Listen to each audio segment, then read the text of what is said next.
friends, welcome to my YouTube channel SIP Study of Law.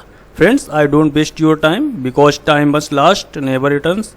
So let's start topic. Friends, आज हम दंड प्रक्रिया संहिता 1973 के महत्वपूर्ण एवं लेटेस्ट वन लाइनर प्रश्नों को देखेंगे जो कि बिहार एपीओ एवं judiciary and other common law exam के पॉइंट ऑफ व्यू से अधिक महत्वपूर्ण है, जिसकी पीडीएफ आपको डिस्क्रिप्शन के अंत में मिल जाएगी।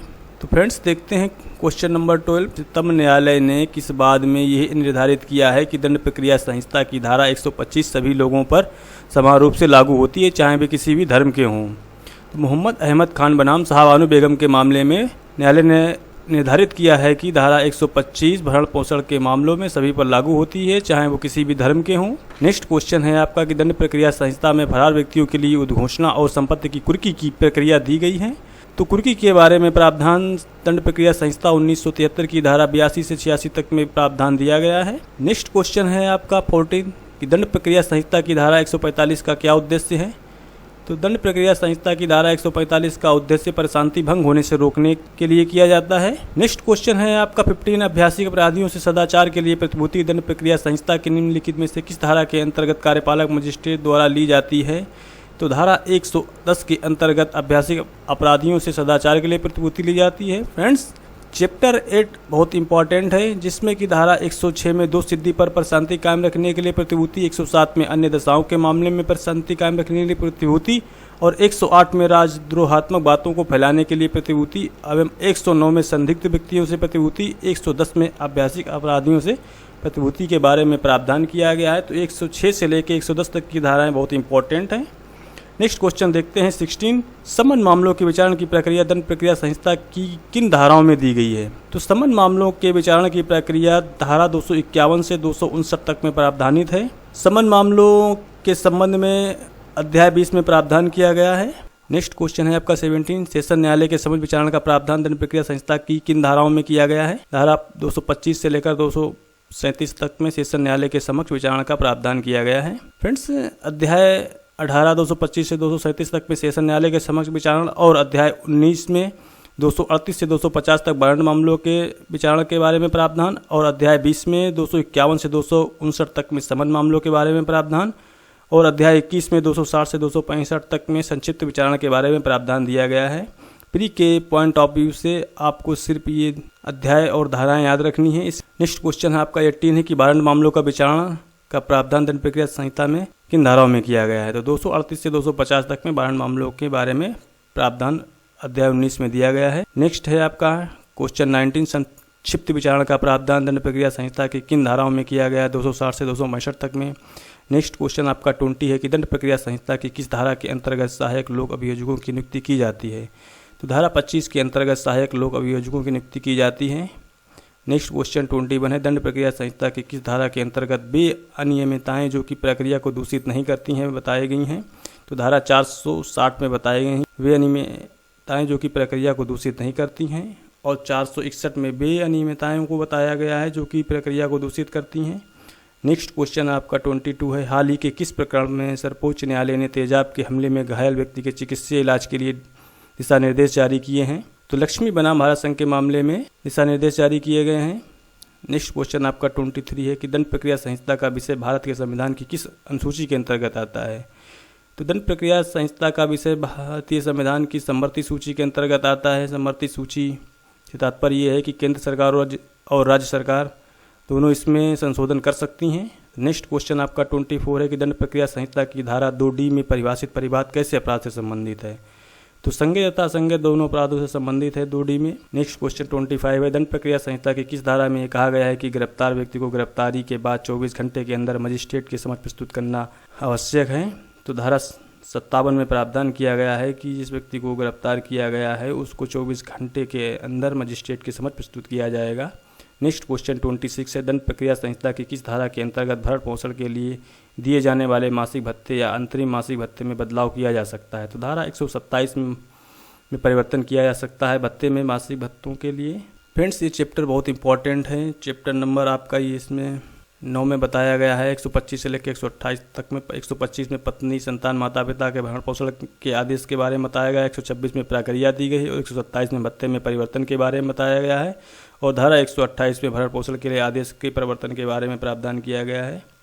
नेक्स्ट क्वेश्चन देखते हैं आपका 27 कि दंड प्रक्रिया संहिता की धारा 438 में अग्रिम जमानत किस प्रकार के अपराधों के लिए है?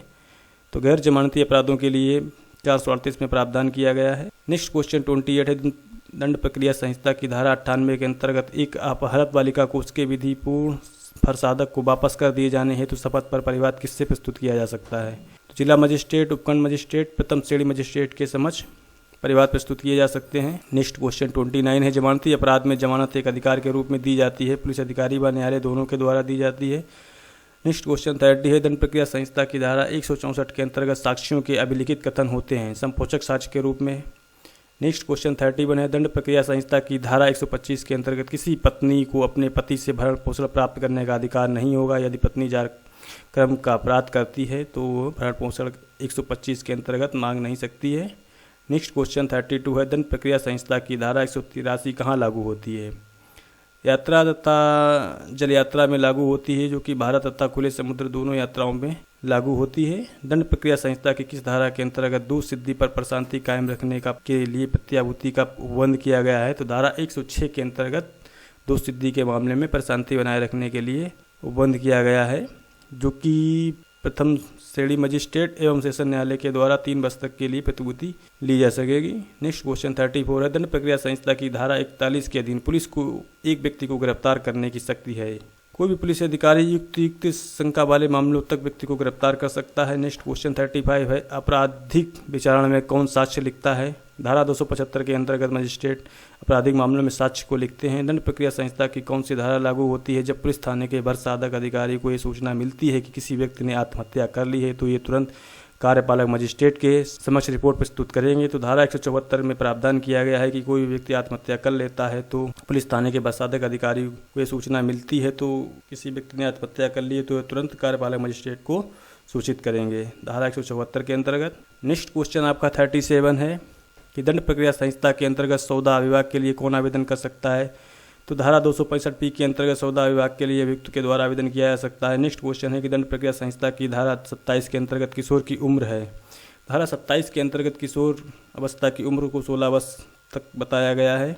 नेक्स्ट क्वेश्चन है आपका 39 हाल ही में उच्चतम न्यायालय ने किस बात में अभिनिर्धारित किया है कि बलात्कार के मामलों का निपटारा मध्यस्थता के द्वारा नहीं किया जाएगा? तो मध्य प्रदेश राज्य बनाम मदन लाल के मामले में निर्धारित किया गया है कि मध्यस्थता के द्वारा बलात्कार के मामलों को निपटारा नहीं किया जाएगा। नेक्स्ट क्वेश्चन 40 है आपका दंड प्रक्रिया संहिता की कौन सी धारा कहती है कि जब तक अन्यथा उपबंधित ना हो किसी भी अपील नहीं होने के बारे में प्रावधान किया गया है? तो धारा 272 में प्रावधान किया गया है कि जब तक कि उपबंधित ना हो तब तक किसी अपील को लागू नहीं किया जाएगा। नेक्स्ट क्वेश्चन है आपका 41 दंड प्रक्रिया संहिता की निम्न धाराओं में से कौन सी धारा किसी पुलिस अधिकारी को महिला की गिरफ्तारी के समय उसके शरीर को छूने से मना करती है?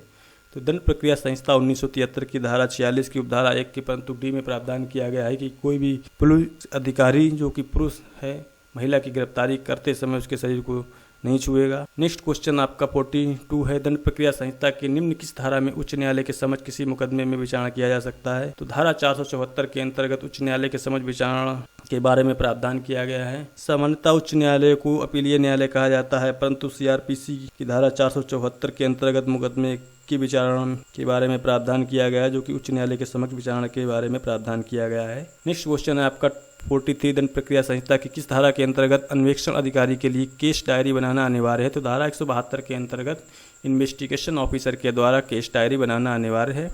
नेक्स्ट क्वेश्चन आपका 44 है कि मृत्यु दंडादेशों की दशा में निलंबन, परिहार या लघुकरण की शक्ति निहित है।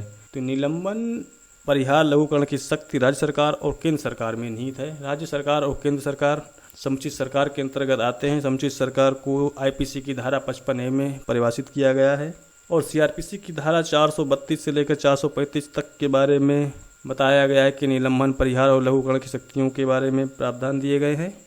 वहीं पे कॉन्स्टिट्यूशन में आर्टिकल 72 के अंतर्गत राष्ट्रपति को किसी भी दंडादेश का निलंबन, परिहार, लघुकरण करने की शक्तियों के बारे में बताया गया है और संविधान के आर्टिकल 161 में राज्यपाल के द्वारा किसी भी दंडादेश की दशा में निलंबन, परिहार, लघुकरण की शक्तियों के बारे में प्रावधान दिया गया है। तो फ्रेंड्स, जब भी आप कोई भी सेक्शन को पढ़ते हैं तो अच्छे से उसको पढ़ें और उसमें ये देखें कि किन किन धाराओं से इसको जोड़ा जा सकता है। तो मृत्यु दंडादेश की दशा में निलंबन, परिहार, लघुकरण की शक्ति जो कि निहित है। तो समुचित सरकार आईपीसी में 55A में और सीआरपीसी में 432 से 435 तक में प्रावधानित किया गया है। और कॉन्स्टिट्यूशन में राष्ट्रपति के मामले में आर्टिकल 72 और राज्यपाल के संबंध में आर्टिकल 161 में प्रावधान दिए गए हैं। नेक्स्ट क्वेश्चन आपका 45 है।